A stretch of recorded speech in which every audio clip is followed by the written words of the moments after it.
Bismillahirrahmanirrahim. Alhamdulillahirrabbilalamin. Pertama-tama marilah kita panjatkan puji syukur kehadirat Allah Subhanahu wa Ta'ala, karena atas berkat rahmat dan karunia-Nya kita masih diberi kesempatan untuk bisa melakukan presentasi pada hari ini yang akan membahas materi mengenai fungsi-fungsi pengelolaan pendidikan. Yang saya hormati Bapak Dedi Nurjamil SPD MPD selaku dosen pengampu dari mata kuliah Pengelolaan Pendidikan, dan Aparhan Maulana Darsono selaku asisten dosen yang membantu mengevaluasi jalannya presentasi hari ini. Sebelum memasuki materi, izinkan saya untuk memperkenalkan diri terlebih dahulu. Perkenalkan, nama saya Siti Anissa Anggraini dengan NPM 21215113. Di sini saya juga ditemani oleh dua rekan saya. Yang pertama ada Hamidah Haryati dengan NPM 21215111, dan yang kedua ada Rosta Febrianti dengan NPM 2121511112. Adapun submateri yang akan kami bahas pada presentasi hari ini ada 4 materi. Yang pertama mengenai konsep tentang perencanaan pendidikan yang akan disampaikan oleh saya. Yang kedua ada konsep tentang pengorganisasian pendidikan yang akan disampaikan oleh Hamidah. Yang ketiga ada konsep tentang pengawasan pendidikan, dan yang keempat ada konsep tentang penilaian pendidikan yang akan disampaikan oleh Rosta. Kita langsung saja masuk ke materi yang pertama, yaitu mengenai konsep tentang perencanaan pendidikan. Perencanaan pendidikan. Perencanaan pendidikan ini terdiri dari dua suku kata, yaitu perencanaan dan pendidikan, di mana perencanaan merupakan suatu proses penentuan tujuan yang diharapkan dengan cara-cara konkret untuk mengoptimalkan pencapaian tujuan. Sedangkan pendidikan sendiri adalah usaha sadar yang dilakukan oleh individu untuk dapat mengetahui atau memperoleh ilmu pengetahuan baik dari pendidikan formal, non-formal maupun informal. Nah, sehingga dapat disimpulkan bahwa perencanaan pendidikan adalah penggunaan analisa yang bersifat rasional dan sistematik terhadap proses pengembangan pendidikan yang bertujuan untuk menjadikan pendidikan lebih efektif dan efisien dalam menanggapi kebutuhan dan tujuan murid-murid dan masyarakat. Nah, adapun pengertian perencanaan pendidikan menurut beberapa ahli, diantaranya yang pertama menurut Depdiknas tahun 2006. Menurut beliau, mendefinisikan perencanaan pendidikan sebagai suatu proses penyusunan gambaran kegiatan pendidikan di masa depan dalam rangka untuk mencapai perubahan atau tujuan pendidikan yang sudah diterapkan. Nah, maksud definisi beliau ini, tadi kan dikatakan bahwa perencanaan ditunjukkan untuk merubah masa depan. Nah, masa depan yang diinginkan adalah pendidikan yang berkualitas, yang disiasati secara terstruktur dan terprogram melalui perencanaan sejak awal, sehingga masa depan bukanlah hasil dari kebetulan semata. Kemudian yang kedua menurut Gurgu tahun 1972. Menurut beliau, perencanaan pendidikan merupakan proses mempersiapkan kegiatan di masa depan dalam bidang pembangunan pendidikan. Nah, maksudnya, perencanaan pendidikan ini merupakan suatu rangkaian usaha-usaha untuk mempersiapkan kegiatan-kegiatan yang akan dilaksanakan di masa yang akan datang untuk mencapai pembangunan pendidikan yang lebih efektif dan efisien. Dan yang terakhir ada menurut Combs tahun 1982.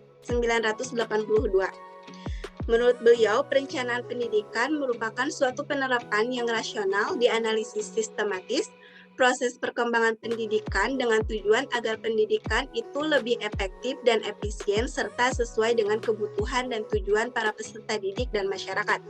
Nah, maksud dari definisi ini, beliau mengatakan bahwa perencanaan pendidikan dalam proses perkembangan pendidikan itu harus diimplementasikan secara utuh, menyeluruh, dan terpadu untuk mencapai tujuan pendidikan yang diharapkan. Nah, dilihat dari definisi menurut para ahli tersebut, sehingga kita dapat menyimpulkan bahwa perencanaan pendidikan ini merupakan serangkaian usaha yang dilakukan secara terstruktur dan terprogram untuk menyusun gambaran kegiatan yang akan dilaksanakan di masa depan demi mencapai pembangunan pendidikan yang berkualitas yang diimplementasikan secara utuh, menyeluruh, dan terpadu. Adapun tujuan dari perencanaan pendidikan menurut Dana OP and Batnagar OP tahun 1980, Bang Hart FW and Trull A 1990, terdapat beberapa tujuan perencanaan pendidikan. Di antaranya, yang pertama, perencanaan pendidikan digunakan untuk mengetahui standar pengawasan pola perilaku pelaksanaan pendidikan. Yang kedua, digunakan untuk mengetahui kapan pelaksanaan perencanaan pendidikan itu diberlakukan dan bagaimana proses penyelesaian suatu kegiatan layanan pendidikan. Dan yang terakhir, digunakan untuk mengetahui siapa saja yang terlibat, struktur organisasinya dalam pelaksanaan program atau perencanaan pendidikan, baik aspek kualitas maupun kuantitasnya, dan baik menyangkut aspek akademik, non-akademik. Selanjutnya yaitu prinsip-prinsip perencanaan pendidikan. Prinsip perencanaan pendidikan ini ada 7. Yang pertama ada prinsip interdisipliner.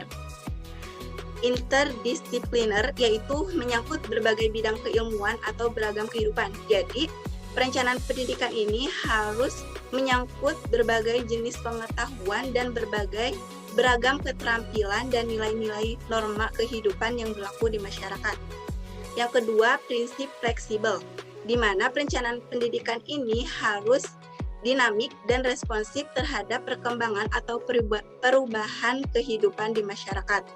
Yang ketiga, prinsip efektivitas dan efisien, di mana dalam menyusun perencanaan pendidikan harus didasarkan pada perhitungan sumber daya yang ada secara cermat dan matang, sehingga perencanaan itu dapat terlaksana dengan baik dalam pencapaian tujuan pendidikan.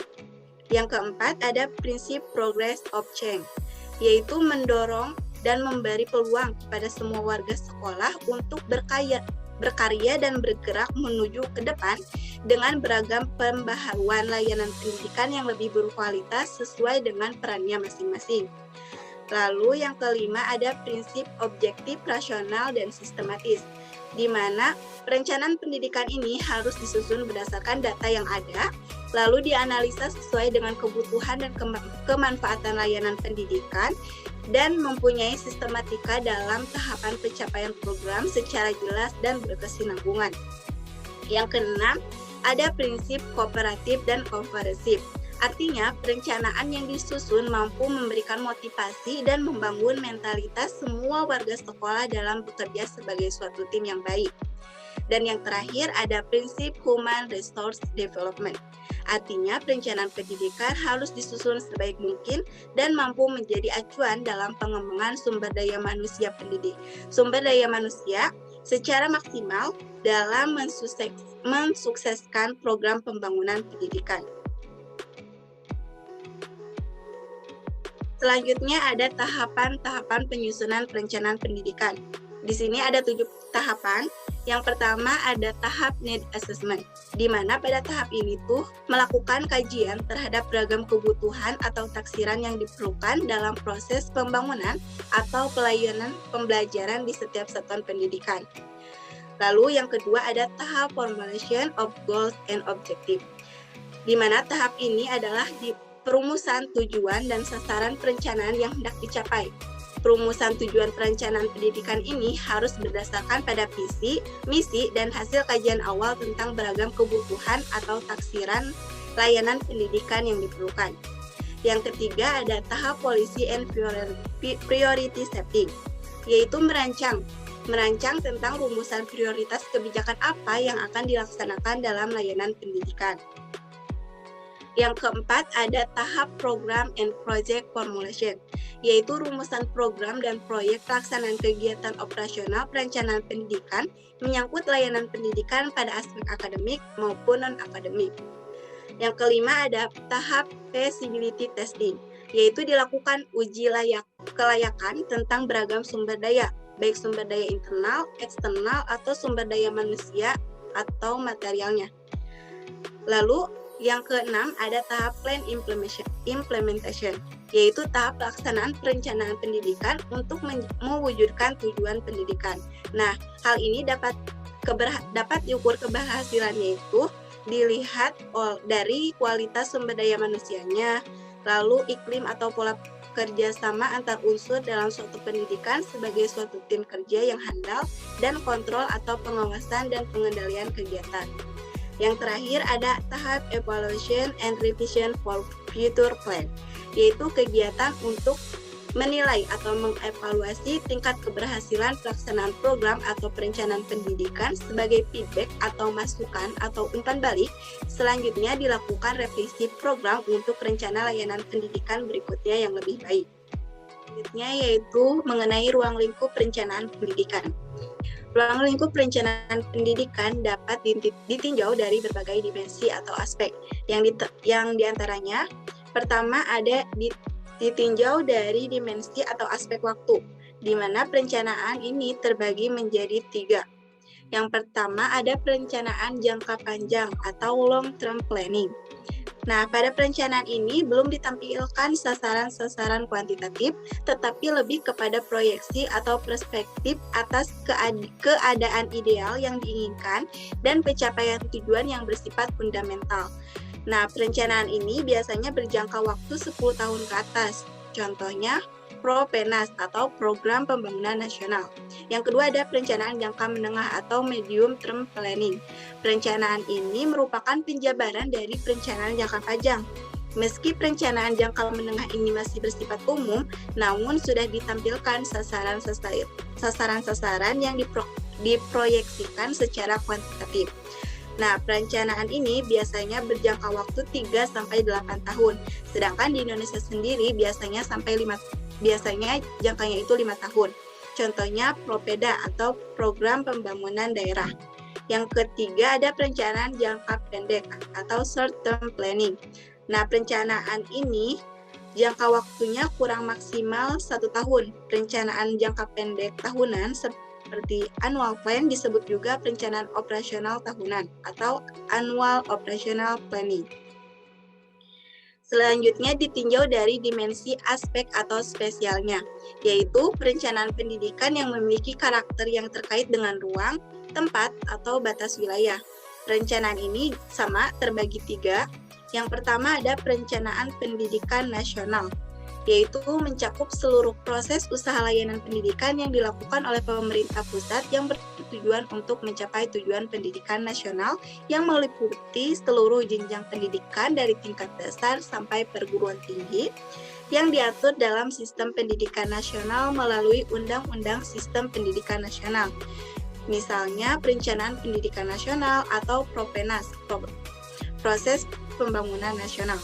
Yang kedua ada pendidikan regional, yaitu perencanaan pendidikan yang dibuat dan diberlakukan dalam wilayah regional tertentu. Misalnya, perencanaan pengembangan layanan pendidikan tingkat provinsi dan kabupaten atau kota yang menyangkut seluruh jenis layanan pendidikan di semua jenjang untuk daerah atau provinsi tertentu. Yang ketiga ada perencanaan pendidikan kelembagaan, yaitu perencanaan pendidikan mencakup satu intuisi atau lembaga pendidikan tertentu, misalnya perencanaan pengembangan layanan pendidikan sekolah menengah atas. Lalu ditinjau dari dimensi aspek atau sifat dan karakteristik modelnya dapat dibagi 3.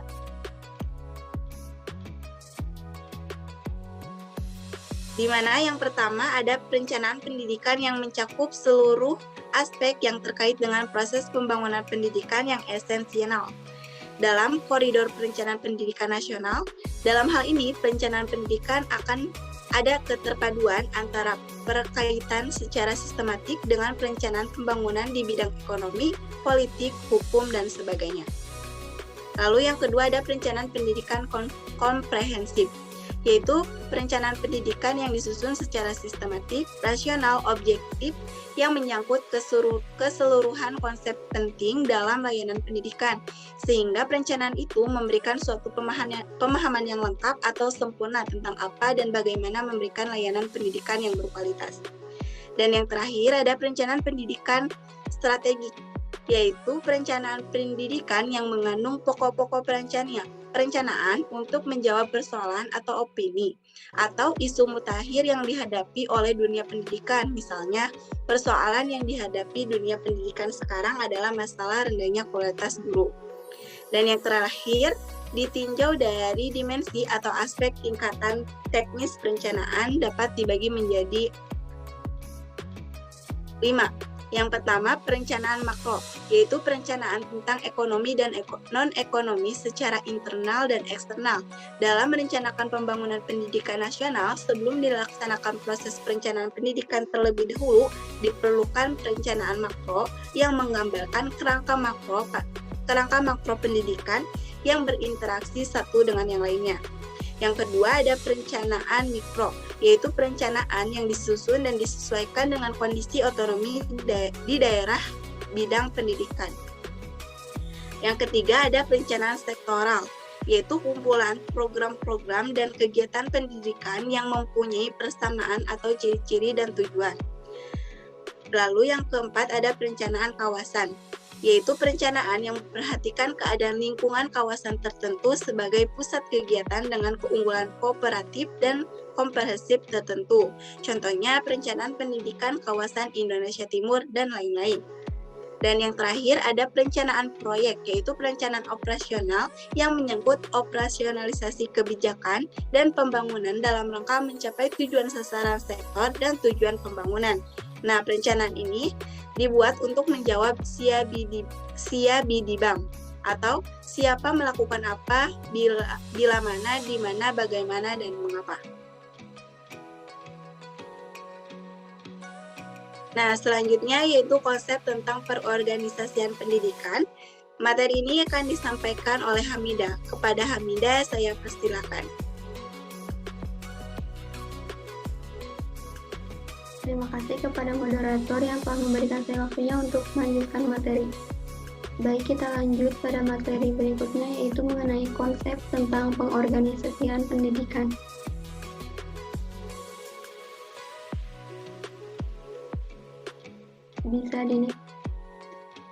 Pengorganisasian dalam pendidikan sangat penting dilaksanakan dan dibutuhkan untuk mencapai suatu pendidikan yang lebih baik untuk masa depan anak bangsa. Maka dari itu, tujuan dari suatu pendidikan itu harus diutamakan. Dengan terciptanya organisasi dalam dunia pendidikan yang baik dapat dihindari dari wewenang-wewenang atasan yang bersifat berlebihan terhadap bawahan. Suasana kerja mulai dari atasan sampai bawahan bersifat demokratis karena timbulnya partisipasi aktif dari pihak yang bertanggung jawab. Maka dari itu, fungsi dari pengorganisasian adalah dalam dunia pendidikan itu untuk menentukan orang-orang yang memiliki kompetensi intelektual dalam mengemban organisasi sekolah tersebut ke arah yang lebih baik dan sesuai dengan kemampuannya. Nah, adapun di sini definisi dari konsep pendidikan itu yang pertama, menurut para ahli telah mendefinisikan pengertian organisasi sebagai salah satu fungsi manajemen. Nah, menurut Profesor Dr. S.P. Siagian, organisasi adalah setiap bentuk persekutuan antara dua orang atau lebih yang bekerja sama untuk tujuan bersama dan terikat secara formal dalam persekutuan.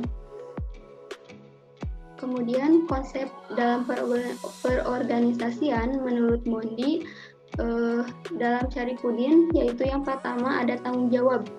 Nah, dalam menerima suatu pekerjaan berarti seseorang mengambil tanggung jawab untuk melaksanakan tugas-tugas yang menjadi tanggung jawabnya. Kemudian yang kedua itu ada wewenang. Nah, wewenang adalah hak untuk memutuskan, mengarahkan orang-orang dalam melakukan suatu tindakan atau untuk melaksanakan suatu kewajiban dalam mencapai tujuan organisasi. Kemudian yang ketiga itu ada pendelegasian.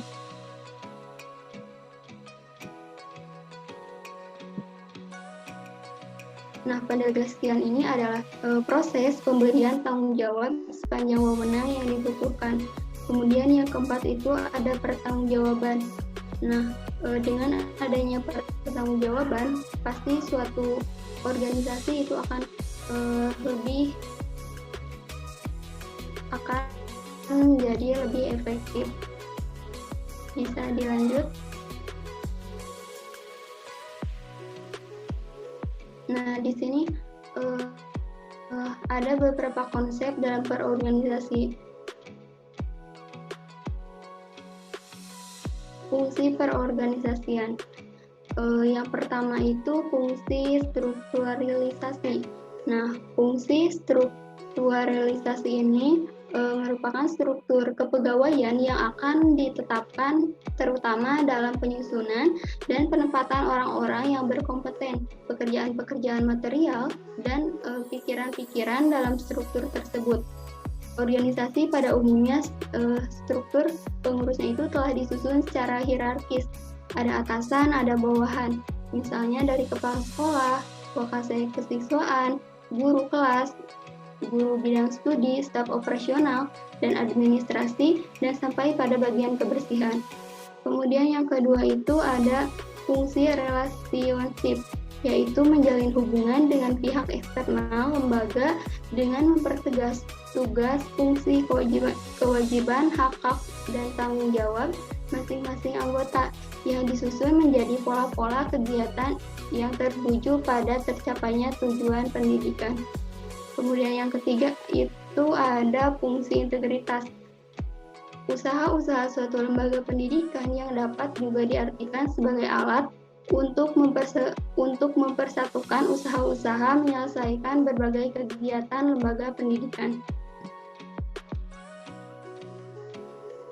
Kemudian di sini ada jenis-jenis organisasi. Nah, yang pertama itu organisasi formal.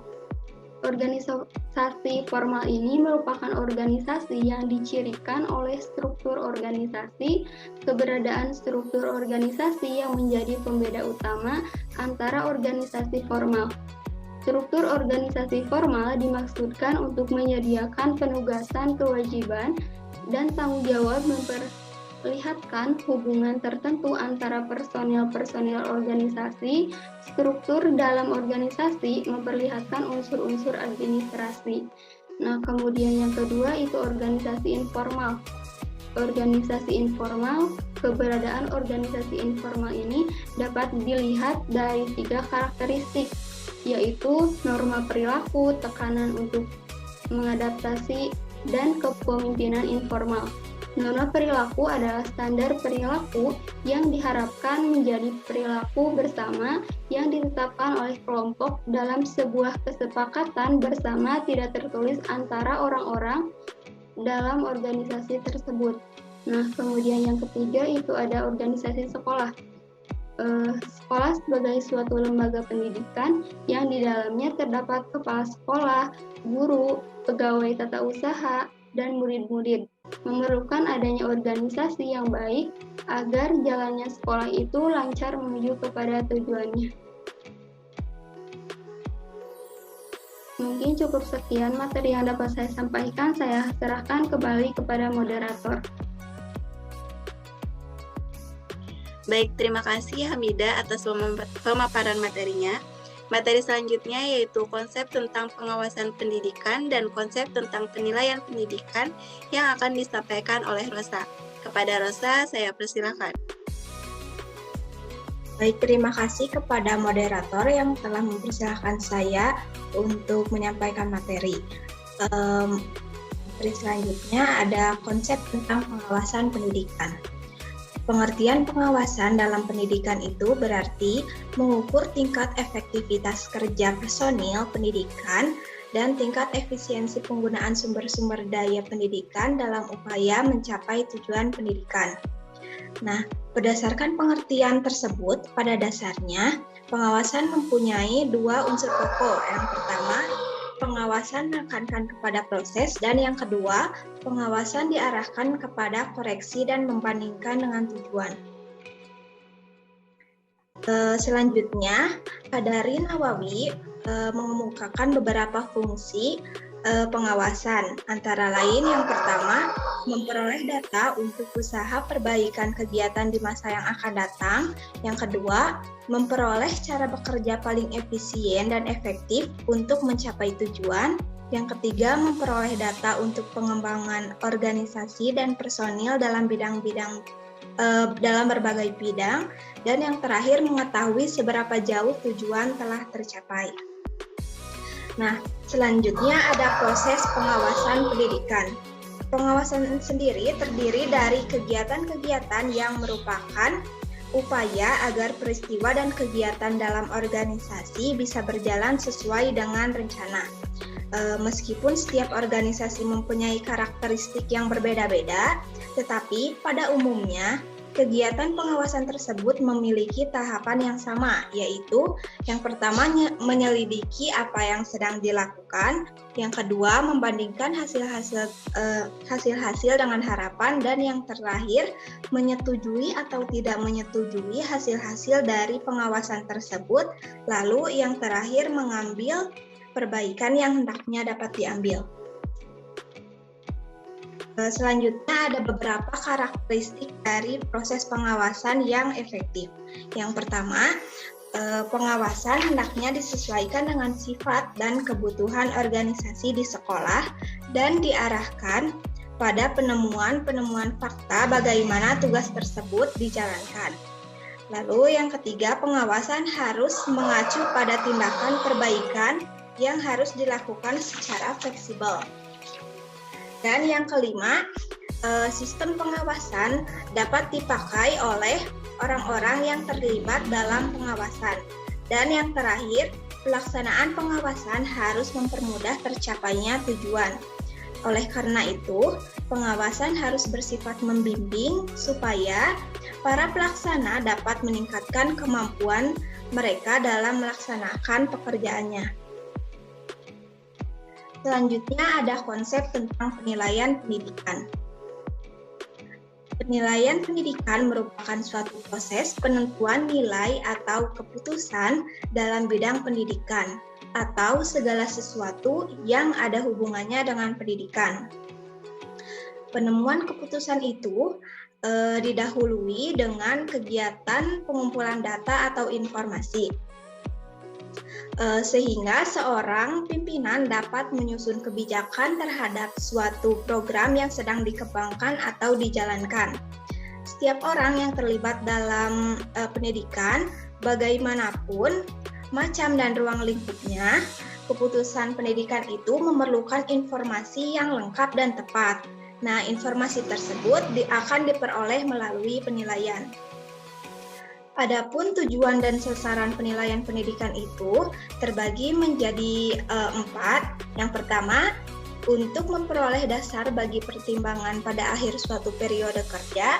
Yang kedua, menjamin cara bekerja yang efektif dan efisien. Yang ketiga, memperoleh fakta-fakta tentang kesukaran-kesukaran dan untuk menghindarkan situasi-situasi yang dapat merusak. Dan yang terakhir, memajukan kesanggupan para guru dan orang tua murid dalam mengembangkan organisasi sekolah. Selanjutnya ada proses penilaian pendidikan. Yang pertama, perlunya kejelasan informasi apa yang dibutuhkan. Kejelasan informasi yang dibutuhkan sangat penting untuk diperhatikan. Jika ingin mengetahui efektivitas penggunaan laboratorium IPA, penilai harus menetapkan informasi apa saja yang harus dicari sehingga memberi keyakinan akan efektivitas penggunaan laboratorium tersebut. Lalu yang kedua, bagaimana caranya memperoleh informasi tersebut? Perolehan informasi dapat dilakukan melalui beberapa cara, seperti tes wawancara atau observasi. Namun perlu ditetapkan sumber informasi dan kapan informasi itu dapat diperoleh, sehingga relevan dengan maksud-maksud penilaian. Yang ketiga, bagaimana menyajikan informasi itu agar mudah dipahami. Kesimpangsiuran dalam penafsiran dan penggunaan informasi salah satunya disebabkan oleh penyajian informasi yang kurang efektif. Informasi harus disajikan dengan baik dan disampaikan kepada yang berkepentingan. Misalnya, dalam upacara bendera, rapat dinas, pertemuan dengan orang tua atau masyarakat, serta dalam pertemuan dengan pihak swasta. Lalu yang keempat, fungsi informasi sebagai hasil penelitian banyak tergantung kepada cara-cara penggunaan informasi itu. Karena itu, informasi tersebut harus dapat digunakan secara terbuka, baik oleh warga sekolah, orang tua, masyarakat luas, dan pengambilan kebijakan bagi usaha perbaikan atau pengembangan program pendidikan. Nah, selanjutnya ada indikator-indikator sekolah bermutu dan yang tidak bermutu menurut pandangan beberapa ahli. Untuk sekolah yang bermutu, yang pertama ada indikatornya yaitu masukan yang tepat, semangat kerja tinggi, gairah motivasi belajar tinggi, penggunaan biaya, waktu, fasilitas, tenaga yang profesional. Sedangkan sekolah tidak bermutu, indikatornya yaitu masukan yang banyak, pelaksanaan kerja santai, aktivitas belajar santai, boros memakai sumber-sumber. Lalu selanjutnya indikator sekolah bermutu yaitu memiliki kepercayaan dari berbagai pihak, keluaran yang relevan dengan kebutuhan masyarakat, dan tamatan berkualitas. Sedangkan indikator sekolah tidak bermutu yaitu kurang peduli terhadap lingkungan, keluaran tidak produktif, dan lulusan hasil katrol. Mungkin sekian yang dapat saya sampaikan, saya kembalikan kepada moderator. Baik, terima kasih kepada Rosa atas pemaparan materinya. Mungkin sekian materi yang dapat kami sampaikan. Nah, untuk kesimpulan pada materi ini, tadi dikatakan bahwa fungsi-fungsi pengelolaan pendidikan itu ada 4, di mana yang pertama itu perencanaan pendidikan. Perencanaan pendidikan yaitu serangkaian usaha yang dilakukan secara terstruktur dan terprogram untuk menyusun gambaran kegiatan yang akan dilaksanakan di masa depan demi mencapai pembangunan pendidikan yang berkualitas yang diimplementasikan secara utuh, menyeluruh, dan terpadu. Yang kedua ada pengorganisasian pendidikan. Nah, pengorganisasian pendidikan ini sangat penting dilaksanakan dan dibutuhkan untuk mencapai suatu pendidikan yang lebih baik untuk masa depan anak bangsa. Maka dari itu, tujuan dari suatu pendidikan itu harus diutamakan. Yang ketiga ada pengawasan pendidikan. Pengawasan dalam pendidikan berarti mengukur tingkat efektivitas kerja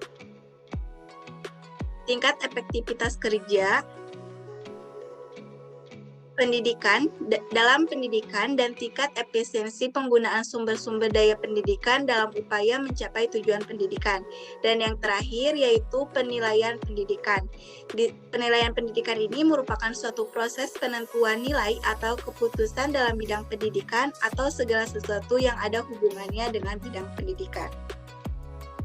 Sekian yang dapat kami sampaikan, kurang lebihnya mohon maaf. Terima kasih. Billahi taufiq wal hidayah. Wassalamualaikum warahmatullahi wabarakatuh.